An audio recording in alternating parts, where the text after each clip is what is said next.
নবী করিম সাল্লাল্লাহু আলাইহি ওয়াসাল্লাম খুতবা দেওয়ার জন্য মিম্বরের দিকে এগিয়ে আসলেন। তখন সাহাবায়ে কেরাম রাদিয়াল্লাহু তাআলা আনহু মিম্বরের কাছাকাছি এসে বসে গেলেন। হুজুর সাল্লাল্লাহু আলাইহি ওয়াসাল্লাম হঠাৎ করে মিম্বরে পা রাখলেন আর বললেন আমিন। আল্লাহ রসুল যখন দ্বিতীয় সিঁড়িতে পা রাখলেন মিম্বরের, তখনও বললেন আমিন। নবী করিম সাল্লাল্লাহু আলাইহি ওয়াসাল্লাম মিম্বরের যখন তৃতীয় সিঁড়িতে পা রাখলেন, তখনও বললেন আমিন। বয়ান এবং খুতবা শেষে সাহাবায়ে কেরাম অত্যন্ত আদব এবং নম্রতার সহিত জিজ্ঞেস করলেন, ইয়া রাসূলুল্লাহ, ইতিপূর্বে আপনাকে আমরা কখনোই এমন শব্দ বলতে শুনিনি বা আমরা দেখিনি। নবী করিম সাল্লাল্লাহু আলাইহি ওয়াসাল্লাম জিজ্ঞেস করলেন, কি সেই বিষয়?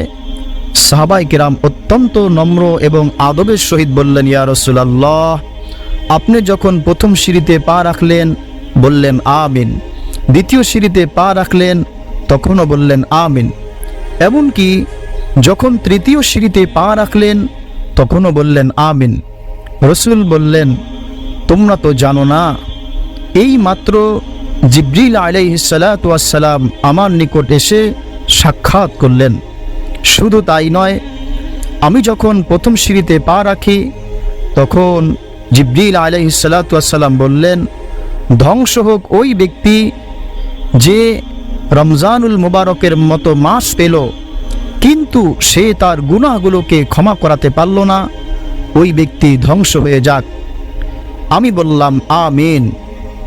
আমি যখন দ্বিতীয় সিঁড়িতে পা রাখি তখন জিবরিল আলাইহিস সালাতু ওয়াস সালাম বললেন, ধ্বংস হোক ওই ব্যক্তি যে তার পিতা মাতা অথবা উভয়কে অথবা একজনকে পেল, হায়াতের জীবনে পেল, কিন্তু তাদের খিদমত করে তাদের সেবা করে ওই ব্যক্তি জান্নাতকে অর্জন করতে পারল না, ওই ব্যক্তি ধ্বংস হয়ে যাক। আমি যখন তৃতীয় সিঁড়িতে পা রাখি তখন জিবরিল আলাইহিস সালাতু ওয়াস সালাম বললেন, ধ্বংস হোক ওই ব্যক্তি যে যার সামনে নবী আপনার নাম উচ্চারণ করা হয়, আপনার নাম পাঠ করা হয়, কিন্তু ওই কৃপণ ব্যক্তি আপনার প্রতি দরুদ পড়ে না, ধ্বংস হোক ওই ব্যক্তি। রাসূলুল্লাহ সাল্লাল্লাহু আলাইহি ওয়াসাল্লাম বলেন, জিবরিলের এই বদদুয়ার ফলে আমি বললাম আমিন। দেখুন, হাদিস শরীফে এই হাদিসের ব্যাপারে কয়েকটি বিষয় আমাদেরকে অত্যন্ত গুরুত্ব সহকারে বোঝা উচিত।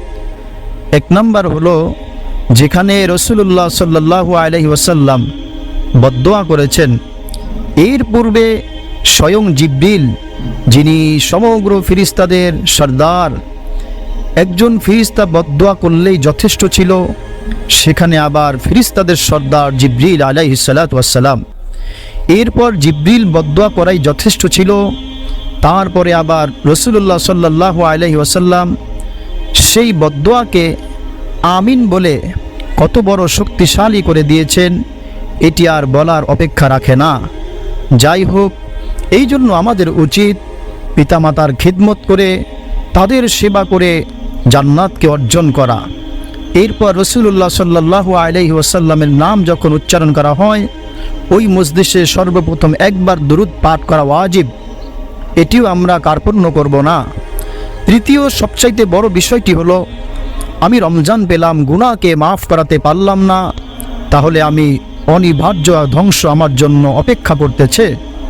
এজন্য সমগ্র মুসলিম ভাই ও বোনদের জন্য উচিত হলো রমজানুল মুবারকে নিজের গুনাহর কথা স্মরণ করে আল্লাহ তাআলার কাছে ক্ষমা চাওয়া এবং তার রহমত এবং দয়ার আশায়, আযাব এবং গজবের ভয়ে আল্লাহ তাআলার রহমতের আশায় তার দিকে তাকিয়ে থাকা, দোয়া করা।